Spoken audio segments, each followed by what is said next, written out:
नाजूक चांदणी आभाळातून मला नाही एवढं सगळं जुनं बुद्धांच्या मूर्त्या आणि अचानक असं काहीतरी वेगळंच रुखवत वगैरे. स्वप्नातली खट्याळ अल्लड परी. मला सांग, ज्या रात्री आशुतोषचा मर्डर झाला त्या रात्री कुठे होता? मला सांगा, किडनॅपर्स पैकी कोणी तुम्हाला कॉन्टॅक्ट करण्याचा प्रयत्न केला?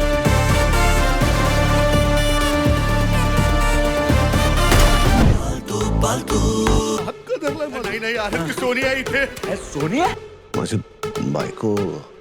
अरे ह्याला स्वतःची बायको सांभाळता येत नाही जिवंत, तो कोणाच्या तरी मेलेल्या बायकोचं भूत काय काढणार आहे. ही मन त्या सोन्याने एवढी सिरियसली घेतली ना की त्या आजयच्या अर्ध्या शरीरात येऊन राहिली येते. आताच डाउनलोड करा अल्ट्रा झकास मराठी OTT ऍप.